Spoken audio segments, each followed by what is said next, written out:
distinguished leaders from around the world. It is an honor to be here today, where BTS appointed as special presidential envoys of the Republic of Korea. We're here today to share the stories of our future generation. Before we came here, we asked the young people in their teens and 20s around the world about their past 2 years and about the world they find themselves in today. Jin will share some of the answers we received. Yes, should we take a look? You can feel the good vibes from just looking at these.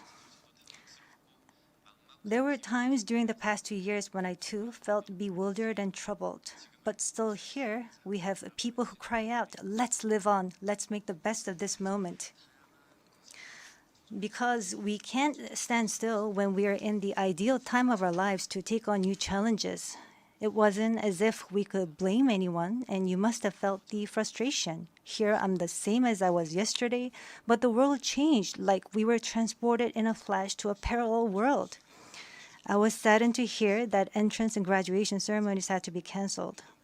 These are moments in life you want to celebrate, and missing out on them must have been upsetting. We were heartbroken when our long-planned concert tours were canceled. And for a while, we yearned for the moments we wanted to make complete. Yes, it was a time for us to mourn for the things that COVID took away from us. A time to discover how precious each and every moment we'd taken for granted were. Suga mentioned the precious things we'd taken for granted, and lots of people answered our question by sharing pictures of their precious moments. Many people showed how they share their moments with nature. I think during these 2 years, they found dear the time they experienced and care for nature.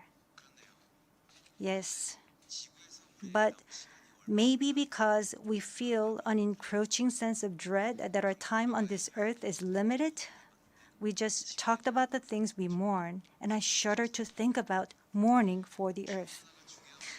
Everyone agrees that climate change is an important problem, but talking about what the best solution might be, that's not easy. It's a topic that's tough to make conclusions about. Yes, it is a tough discussion, but I learned while preparing for today that there are many young people who have an interest in environmental issues and choose it as their field of study. The future is unexplored territory, and that's where we, more than anyone, will spend our time. So these young people were searching for the answers to the question of how we must live that future. So I hope we don't just consider the future as grim darkness. We have people who are concerned for the world and searching for the answers. There are still many pages left in the story about us, and I thought we shouldn't talk like the ending's already been written. Of course, sometimes the world seems stuck in place, even if you're ready to go. Sometimes it feels like you've lost your way. There was a time when we felt the same way. I've heard that people in their teens and 20s today are being referred to as COVID's lost generation, that they've lost their way at a time when they need the most diverse opportunities and must try new things. But I think it's a stretch to say they're lost just because the paths they tread can't be seen by grown-up eyes. Yes, take a look at these pictures. Here, we have many who are trying hard to continue their friendships online in new ways, start learning new things, live healthier lives. I'm sorry, excuse me. 네, 새롭게 공부를 시작하고 더 Yes, these kids are trying to learn new things and trying to figure new things out. They don't look lost. They look like they are finding new courage and taking on new challenges. I think that's why instead of the lost generation, a more appropriate name would be the welcome generation. Because instead of fearing change, this generation says welcome and keeps forging ahead. That's right. If we believe in possibilities and hope, even when the unexpected happens, we will not lose our way but discover new ones. There will be choices we make that may not be perfect, but that does not mean there will be nothing we can do. That's what I think. What is important are the choices we make when we're faced with change, right? Some of you heard the news that we're coming to the UN, and a lot of you were wondering whether we have been vaccinated. And I'll take this opportunity to say yes. All 7 of us, of course, we received vaccinations. The vaccination was a sort of ticket to meeting our fans waiting for us and to being able to stand here before you today. Just like we said in our message today, we too are doing the things that we're able to do right now.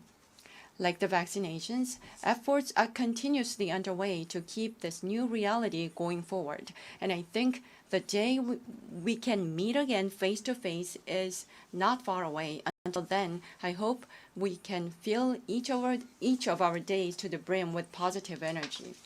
We thought the world had stopped, but it continues to move forward. I believe that every choice we make is the beginning of change, not the end.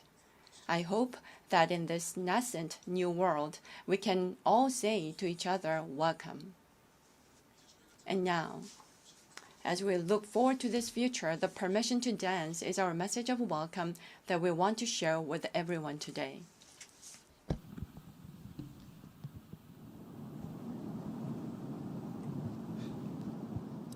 It's a that opinion when your heart just like a drum, beating louder with no way to guard it.